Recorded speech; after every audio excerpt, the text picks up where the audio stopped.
Congratulations to the Bahamian Carifta track and field and swim teams from the sponsors of the ZNS Radio and TV Carifta Update. Welcome to your Tuesday Sports Check, everyone. I'm Amajal Knowles, topping sports. Buddy Hield and the Golden State Warriors won a thriller in San Francisco on Monday night over the Houston Rockets to take a 3-1 lead in their first-round playoff series.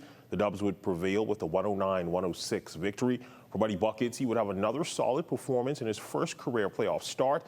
Would pour in 15 points in this one, going 3 of 9 from behind the arc. Would finish the game with a rating of plus 17 in his 30 minutes of play. But while Buddy is known for his sharp shooting, last night was about his defensive efforts.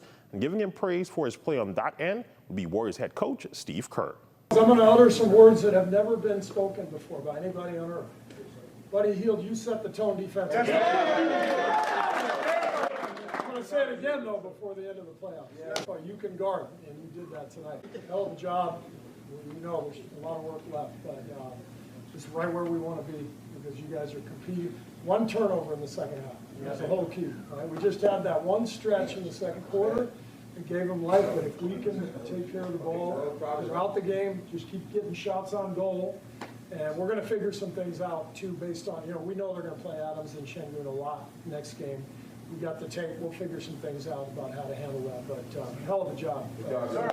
Switching gears in track and field news for just the second time in the event's short history, the Bombers will not field a team for the World Athletics World Relays, the 2025 installment of the event set to take place in Guangzhou, China next month. We spoke with B3A's president, Jamiko Archer, who gave us this explanation. Relays is always a Bahamian delight. Unfortunately, the Bahamas will not be participating in the upcoming World Relays that will be taking place in 2025. And it's really because, we simply didn't have access to the talent pool that we have offshore. Many of our athletes that would have been named to the team are still, they still have collegiate commitments.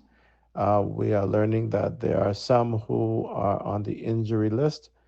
And then there are some who are still pending immigration review and approval for visas.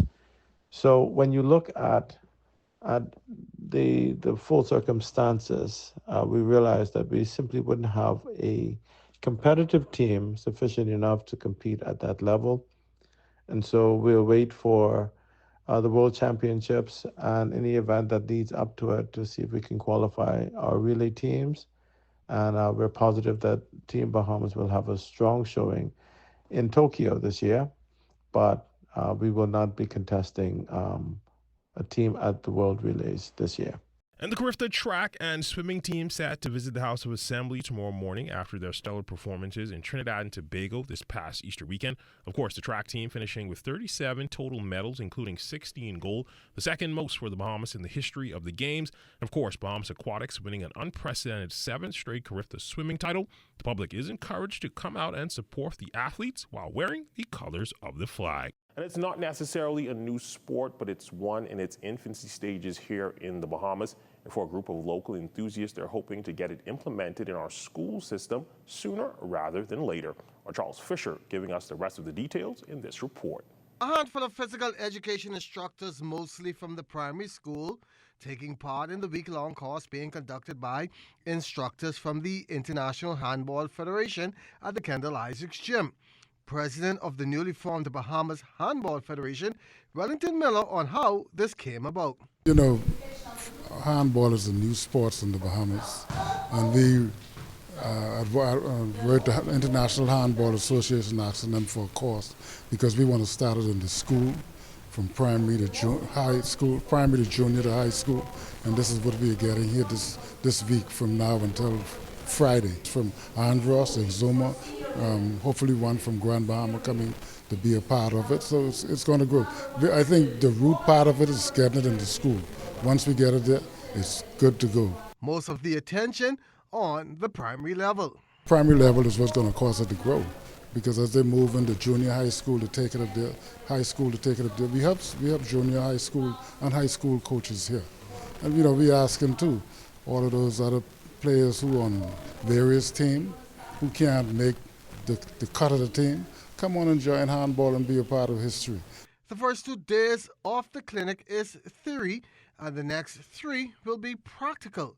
Then the instructors will take their knowledge into the schools and pass it on. Clara Starr, Primary School Physical Education Officer.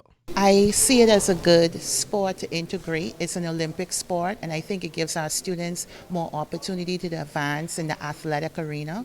Also, it's an international sport. They will get a lot of exposure, and it's a simple, to me, integration of what we already do in our core subjects.